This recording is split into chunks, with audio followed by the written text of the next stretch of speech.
सुबह से हिसार में 2-3 कर्मों के बीच में रहना हुआ है।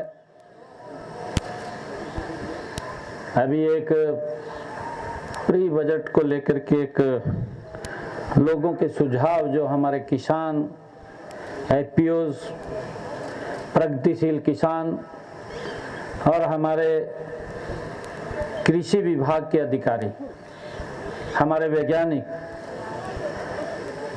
उनके साथ बैठ करके कुछ मुद्दों के ऊपर किसान के हित में क्या उनकी राय हो सकती है जिससे कि किसान को लाभ मिले।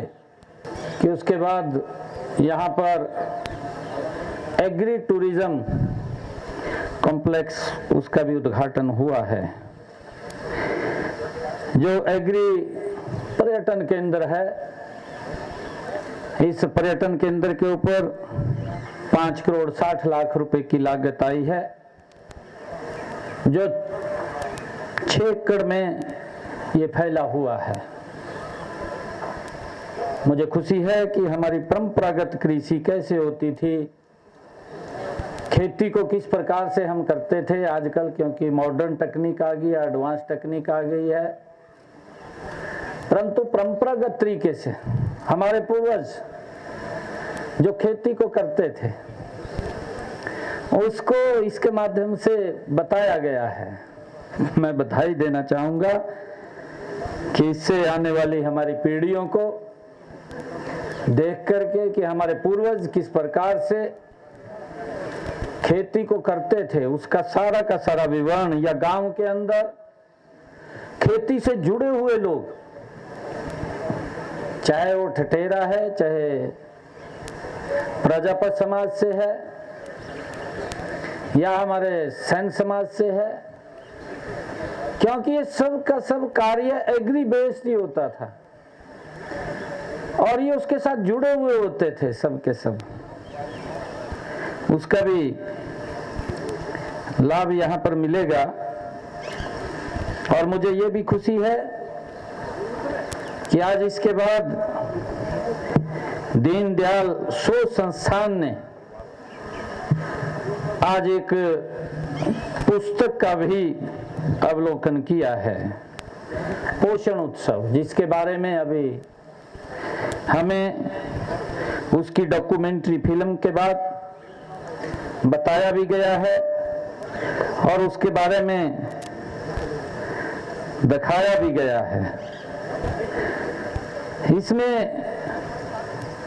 हमारी जो ये डॉक्यूमेंट्री फिल्म है पंडित दीनदयाल जी उपाध्याय शोध संस्थान द्वारा, आप सब उसके नाम के बारे में जानते भी हैं कि वो ऐसा एक व्यक्तित्व जिसने एक विचार दिया और उस विचार को लेकर के आज सरकारें बखूबी उसको धरातल पर उतारने का काम कर रही हैं।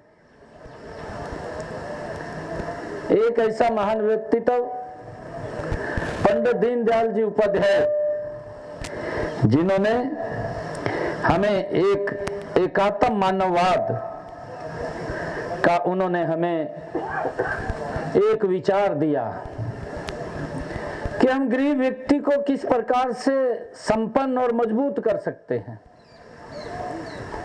अंतिम पायदान में खड़ा हुआ व्यक्ति सबसे पहले अगर हेल्प के लिए हाथ बढ़े तो उसकी तरफ बढ़े, ऐसा विचार ये डॉक्टर दीनदयाल जी उपाध्याय ने वो हमें दिया है। और मुझे आज खुशी भी है कि जो पोषण उत्सव की आज बुक लॉन्च की है, इसका भी एक बड़ा लाभ कि हमारा परंपरागत खाने का सिस्टम और परंपरागत हमारा भोजन वो कैसा होना चाहिए, क्योंकि इस भागदौड़ की जिंदगी के अंदर हम उसे पीछे छोड़ गए हैं। और जब उसको पीछे छोड़ दिया है तो हमारे शरीर को प्रतिकूल असर पड़ रहा है। हम देखते हैं बच्चों के अंदर पोषण की कमी, हम ये भी देखते हैं कि महिलाओं के अंदर खून की कमी, ये हमारे खान पान के ऊपर ही ये इसका दुष्प्रभाव पड़ रहा है। और इस बुक के अंदर से कि हमें किस प्रकार से और कैसा भोजन करना चाहिए, ये पंडित दीनदयाल शोध संस्थान ने आज पोषण उत्सव इस पुस्तक का विमोचन किया है। मैं इसके लिए अतुल जैन जी को और उनकी पूरी टीम को और हमारे वीसी साहब कंबोज साहब को मैं बहुत बहुत बधाई देता हूं। इसका बड़ा लाभ हमारे लोगों को मिलेगा।